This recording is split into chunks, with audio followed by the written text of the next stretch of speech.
श्री कृष्ण जन्म। भाद्रपद कृष्ण पक्ष की अष्टमी को रात के 12 बजे मथुरा के राजा कंस की जेल में वासुदेव जी की पत्नी देवी देवकी के गर्भ से 16 कलाओं से युक्त भगवान श्री कृष्ण का जन्म हुआ था। इस तिथि को रोहिणी नक्षत्र का विशेष महात्म्य है। इस दिन देश के समस्त मंदिरों का श्रृंगार किया जाता है।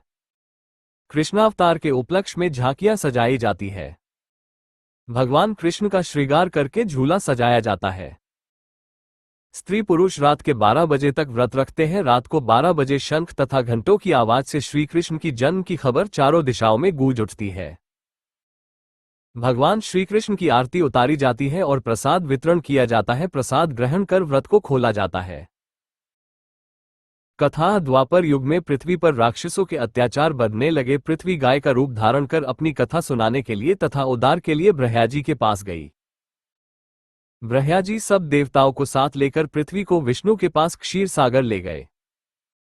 उस समय भगवान विष्णु अन्नत शैया पर शयन कर रहे थे।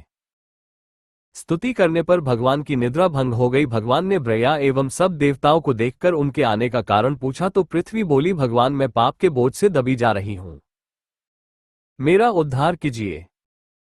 ये सुनकर विष्णु बोले, मैं ब्रजमंडल में वासुदेव की पत्नी देवकी गर्भ से जन्म लूंगा। तुम सब देवतागण ब्रजभूमि में जाकर यादव वंश में अपना शरीर धारण कर लो। इतना कहकर अंतर्ध्यान हो गए। इसके पश्चात देवता ब्रजमंडल में आकर यदुकुल में नंद यशोदा तथा गोप गोपियों के रूप में पैदा हुए। द्वापर युग के अंत में मथुरा में उग्रसेन राजा राज्य करता था। उग्रसेन के पुत्र का नाम कंस था। कंस ने उग्रसेन को बलपूर्वक सिंहासन से उतारकर जेल में डाल दिया और स्वयं राजा बन गया। कंस की बहन देवकी का विवाह यादव कुल में वासुदेव के साथ निश्चित हो गया। जब कंस देवकी को विदा करने के लिए रथ के साथ जा रहा था तो आकाशवाणी हुई कि, हे कंस, जिस देवकी को तू बड़े प्रेम से विदा करने कर रहा है उसका 8वां पुत्र तेरा संहार करेगा। आकाशवाणी की बात सुनकर कंस क्रोध से भरकर देवकी को मारने को तैयार हो गया। उसने सोचा न देवकी होगी न उसका पुत्र होगा। वासुदेव जी ने कंस को समझाया कि तुम्हें देवकी से तो कोई भय नहीं है, देवकी की 8वीं संतान में तुम्हें सौंप दूंगा। तुम्हारे समझ में जो आए उसके साथ वैसा ही व्यवहार करना। कंस ने वासुदेव जी की बात स्वीकार कर ली और वासुदेव देवकी को कारागार में बंद कर दिया। तत्काल नारद जी वहां पहुंचे और कंस से बोले कि यह कैसे पता चला कि 8वां गर्भ कौन सा होगा, गिनती प्रथम से या अंतिम गर्भ से शुरू होगा। कंस ने नारद जी के परामर्श पर देवकी के गर्भ से उत्पन्न होने वाले समस्त बालकों को मारने का निश्चय कर लिया। इस प्रकार एक एक करके कंस ने देवकी के 7 बालकों को निर्दयतापूर्वक मार डाला।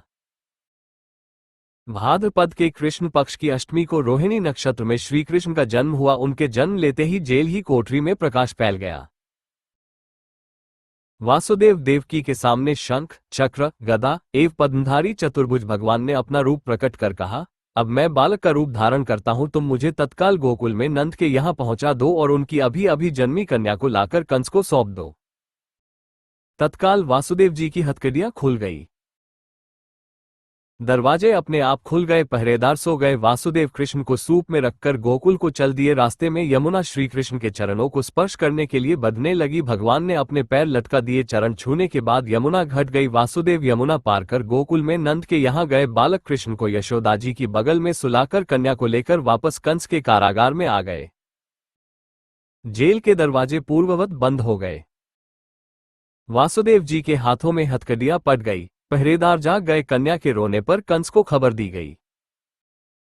कंस ने कारागार में जाकर कन्या को लेकर पत्थर पर पटक कर मारना चाहा, परंतु वो कंस के हाथों से छूटकर आकाश में उड़ गई और देवी का रूप धारण कर बोली, हे कंस, मुझे मारने से क्या लाभ?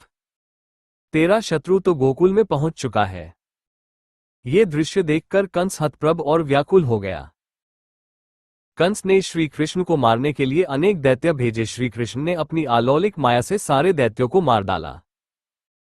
बड़े होने पर कंस को मारकर उग्रसेन को राजगद्दी पर बैठाया। श्री कृष्ण की पुण्यतिथि को तभी से सारे देश में बड़े हर्षोल्लास से मनाया जाता है। अगर यह वीडियो आपको पसंद आई हो तो लाइक, कमेंट और सब्सक्राइब जरूर करें। मिलते हैं अगले इसी तरह की रहस्यमय वीडियोज में। मैं आपका दोस्त दिलीप सुथार।